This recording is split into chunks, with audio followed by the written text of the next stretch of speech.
দেখলেন না vote vote করে এসেছিল। পুলিশ যখন ঢুকছে মানিকটা কে তারা কি বলছিল অহংকারে ভাবছে আর আমরা এখানে বসে আছে আর জঙ্গলের মধ্যে দিয়ে খেয়ে যাবে তোদের গাড়িতে যেতে পারবো না। সাহস করে না কিছু করা, ওরা ভেবেছে পাখি লোক। হ্যাঁ, ওরা শুধু স্যালুট মারে তৃণমূলের এই পাঁচ এমএলএ মনিরুল, আমিরুল, ওই খলিলুল, জাকির, ফকির, ইমানি, কুমারি, এই সমস্ত যারা অবস্থা তাদেরকে এখানে ভোট ভোট করে ঢুকেছিল। ভদ্রলোক থাকলো না, এই হরিদাস চাইলে এই তোমার সাহেবটা ভাই বলো। আমি আবার বলছি, একটা সরকারি হাসপাতালের সামনে নেতাজি নার্সিং হোম আর নতুন জীবন নার্সিং হোমে ওই যে প্ল্যাকেট পুলিশের ব্যারিকেডে লাগিয়ে রেখেছে নির্লজ্জের মতো। পুলিশ অফিসার থাকলে ওকে আমি এক করে বার করিয়ে বলতাম সরাই। নেতাজি নার্সিং হোমের সামনে তারাপুর হাসপাতালের পোস্টার লাগাতে বলছেন, হ্যাঁ নতুন জীবনের সামনে তারাপুর হাসপাতালের পোস্টার লাগাতে দেবেন? তাহলে এনেছেন উপর আপনি কার পা চাচ্ছে নেতাজি? বিড়ি শ্রমিকদের স্বার্থে 7 দফা দাবিকে কেন্দ্র করে মিছিল এবং ডেপুটেশন কর্মসূচি করল সিআইটিইউ ফারাক্কা ব্লক কমিটি। সোমবার আকুড়া থেকে মিছিল শুরু হয়ে 12 নম্বর জাতীয় সড়ক ধরে তারাপুর হাসপাতালে পৌঁছয়। হাসপাতাল প্রাঙ্গণে একটি সংক্ষিপ্ত পথসভা অনুষ্ঠিত হয়। পরে 5 সদস্যের প্রতিনিধি দল হাসপাতাল কর্তৃপক্ষের কাছে 7 দফা দাবিপত্র জমা দেয়।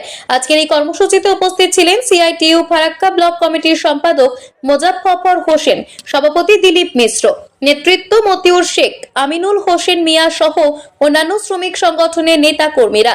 স্থানীয় স্তরে বিড়ি শ্রমিকদের ন্যায্য দাবি পূরণের দাবিতে উদ্যোগকে তাৎপর্যপূর্ণ বলে মনে করছেন সংগঠনের নেতৃত্বরা। তারাপুরে বন্ধ হয়ে পড়ে রয়েছে। বন্ধ হয়ে পড়ে রয়েছে মানে কি কারণে রয়েছে আপনারাও মিডিয়া পার্সন জানেন। যে যারা আছে বর্তমানে এমএলএ এমপি তারা তো বিড়ি শ্রমিকের শুধু ভোটের সময় মনে পড়ে এদের, আর ভোট চলে গেলে এদের কাম পড়ে যায়, আর বিড়ি শ্রমিকের কথা মনে পড়ে না। আমরা ইতিমধ্যে ডেপুটেশনের কপি দিয়ে গেছি এখানে। তারপরে দেখি অনেক সমাজসেবক তাদের মাথাতে ঢুকলো যে তারাপুর আসতে হবে। কালকে শুনেছি কোন একজন এমপি নাকি এসেছিল ওখানে, তিনি অনেক কথা বলে গেছেন, দেখে গেছেন, এতদিন মনে পড়েনি। মনে পড়ে ভোটের সময়। দেখেন যে বিল্ডিং মানে যারা স্টাফ আছে তারা ভয়ে হাসপাতালে আসতে পারে না, জল জমে আছে। আমরা কয়েকদিন আগে এসেছিলাম, ডিডব্লিউসি ছিল ডেপুটি কমিশনার, তিনি বললেন, উত্তরপ্রদেশের ভদ্রলোক, তিনি বললেন যে আমি বিডিও অফিস গেছিলাম, আমি বলতে গেছিলাম সামান্য কিছু টাকা লাগবে এটাকে পরিষ্কার করতে। 2 এমপির কাছে আমি গেছি চেষ্টা করছি, কিন্তু তাদের যে ভূমিকা হওয়া উচিত সেটা দেখাচ্ছে না, দেখাবে না। কেন এই যে বড় বড় নার্সিংহোম দেখছেন ধুলিয়ানে, সব বিড়ি কোম্পানি, এরাই সব তৃণমূলের ঝান্ডা লাগিয়ে বসে আছে। এরা কোনো মতেই চাইবে না যে তারাপুর হাসপাতাল আধুনিক হাসপাতালে পরিণত হোক। এখানে পর্যাপ্ত পরিমাণ ডাক্তার আসুক, নার্স আসুক, আর প্যারামেডিক্যাল যারা টিম, যারা ডাক্তার তারা এগুলো চাই না। হসপিটালে ওষুধ পাওয়া যাক এরা চায় না, চাই না। ওই জন্য তো হসপিটাল এরকম হয়ে আছে। আর বিড়ি শ্রমিকের কাছ থেকে কোটি কোটি টাকা শেষ বাপদ তুলছে কেন্দ্র রাজ্য ভাগাভাগি।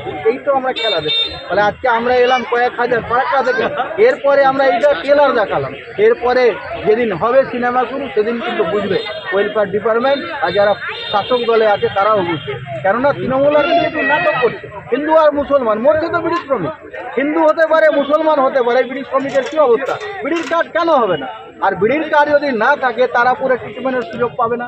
বিড়ির কার্ড না থাকলে তার বাচ্চারা স্কুলে পড়ছে, ওয়েলফেয়ারের স্কলারশিপের টাকা পাবে না, ট্রিটমেন্টের জন্য কোনো টাকা পাবে না, মারা গেলে টাকা পেত, এমনকি মেয়ের বিয়ে দেওয়ার সময় টাকা পেত, তারপরে হচ্ছে বাড়ি তৈরির জন্য টাকা পেত। দুর্ভাগ্যের দেখেন যে 2007 সালে গৃহ নির্মাণ প্রকল্পের টাকা তখন 40,000 ছিল, 20,000 পেয়েছে, আর 20,000 এখন পর্যন্ত পাইনি। আমরা এখানে ড্রাফট দিয়ে গেছি জমা 5,000 টাকা। অনেক শ্রমিক মারা গেল, লজ্জা লাগে না এমএলএ এমপিদের যারা যাবে বিড়ি শ্রমিকের কাছে ভোটের কথা বলতে? কোনো ভূমিকা আছে এদের? গেছে কোনো বিড়ি শ্রমিকের কাছে? অনেক বিড়ি শ্রমিক মারা গেল ট্রিটমেন্টের অভাবে, আর ওর 5,000 টাকা ড্রাফট এখানে আছে। আমরা বলেছি ডেপুটেশনে যে ভাই পারে না যদি ওয়েলফেয়ার ডিপার্টমেন্ট ক্ষমা চেয়ে নেন বিড়ি শ্রমিকের কাছে, আর আপনি ওই ড্রাফটটা দিয়ে দেন, ওরা টাকা তুলে ট্রিটমেন্ট অন্তত পক্ষে কিছু ওষুধ বড়ি খেতে পারবে।